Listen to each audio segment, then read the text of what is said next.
I'm TJ Chernick and welcome to this episode of The Gay Report. We have a lot of special things for you this episode, but first, the news. The Global City Index was released this week, naming Chicago as the 7th most globally influential city.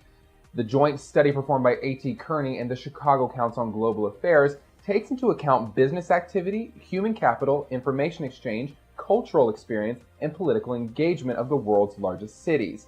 Just a little reminder of the big role the Windy City plays in the world. In other news, just when you think you've heard the last on gay marriage in Illinois, the Williams Institute at UCLA School of Law reported last week that legalizing gay marriage in Illinois would give the struggling state economy a much-needed boost. According to the study, over the course of 3 years, weddings by Illinois residents alone would generate between $39 and $72 million for the state economy. Last month, Representatives Greg Harris, Deb Mell, and Kelly Cassidy introduced the Religious Freedom and Marriage Fairness Act into the House, which would give same-sex partners the right to marry. Lawmakers hope to pass the law by 2013. With wedding bells on the brain, one special couple in Chicago are competing for the 11/11 wedding getaway. Connie and Jessica are the only same-sex couple in the race for the grand prize. The contestants are competing for a dream wedding giveaway, which is determined by popular vote. The couple swung by the gaychicagotv studio to talk about love, life, and gathering votes. I'm here with Jessie Shagney and Connie Perret, who are both competing in the 11/11 wedding giveaway. Thank you both for joining me. Thank you. So tell me a little bit about the competition. It's 11/11 wedding giveaway, and they are a collection of sponsors who are supplying everything you need for your dream wedding. From the venue, to the dresses, to the shoes, hair, makeup, DJ, the whole 9 yards. And it's all included. And it's all local too. So tell me, how did you two meet? We were introduced by my middle school, high school best friend. At the time, she lived in Kalamazoo, Michigan, and I lived 3 hours west. And we had to commute from the start. But shortly after we met, Connie moved to Chicago for a job, and I followed her a year later after doing long distance, and we made Chicago our home, and we just love the city. How long have you been together? 4 years. So why is this competition important to you both? It's important to us for a couple of reasons. First of all, we're very supportive of each other, and she is going to school right now, and I was going, but I had to stop going to support us financially. So financially and emotionally, we're very supportive of each other. And winning this wedding could give us the proper chance to celebrate our love, just like every other couple. And I think because our relationship is built on love and support, it's very symbolic of the LGBT community. And this win for us would also be a win for them and put us in the eyes of Chicago as a positive note. Why should the LGBTQ community come out and support you?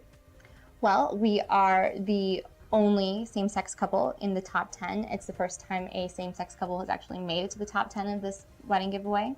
So it would be great to get the support of the community that we so love and support. Where can people find out more about you both and submit their vote? People can go to 1111wedding.com and scroll down to the bottom and click on Connie and Jessie. It's just one vote per computer, and you don't have to sign up or anything. It takes 2 clicks. All right, so don't forget to go to 1111wedding.com and submit your vote. Thank you. Thank you. The Chicago Department on Public Health has unveiled a comprehensive LGBTQ action plan to address the community's varying needs. Last Friday, CDPH and Mayor Rahm Emanuel released the citywide action plan that aims to tackle discrepancies the LGBTQ community faces in healthcare.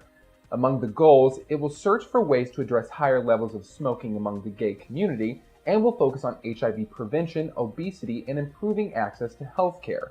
Also included are better tracking systems for hate crimes committed against transgender Chicagoans, among other methods of applying inclusionary healthcare. The team behind the plan hopes it will be a model for cities all over the country. The City Council of South Bend, Indiana voted in favor of an ordinance extending employment and housing discrimination protections to gays and lesbians last week.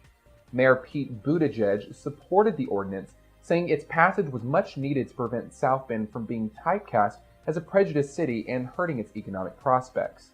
While the ordinance exempts churches and other religious organizations, Opponents argue that it should also exempt individuals and other business owners who believe homosexuality is immoral. Several Indiana cities have similar ordinances. The Obama administration proposed on Tuesday to recognize same-sex couples as families on customs forms. The proposed rule change, which was posted to the Federal Register website on Tuesday, would expand the definition of family for the purpose of customs forms when entering the United States.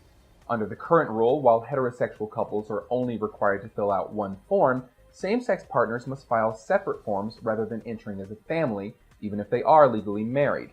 This would be among the first wave of changes by the Obama administration to recognize same-sex families by federal agencies.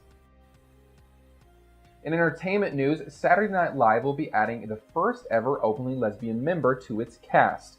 28-year-old Kate McKinnon is best known as a cast member on Logo's Big Gay Sketch Show and a regular performer with the Upright Citizens Brigade, an improv group which has featured Tina Fey and Amy Poehler among their list of alum. McKinnon will make her debut as a featured player on the April 7th SNL episode this weekend. Speaking of this weekend, with so many things going on in the Windy City for the LGBTQ community, I thought I would recommend some of my top picks for the weekend in a segment I like to call the Weekend Report. This Friday, starting at noon, the Gerberhardt Library will be hosting a Goodbye to Granville book sale to kick off the library's much-anticipated move. For all of you bears and admirers, the Barracuda Party is going on this Saturday at, of all places, the Bottom Lounge at 1375 West Lake Street. For $10, go dance the night away with DJ Matt Consola from 9 p.m. to 2 a.m. And ladies, don't worry, I haven't forgot you. On Saturday, Tees Bar is hosting its weekly Ladies Night starting at 10 p.m.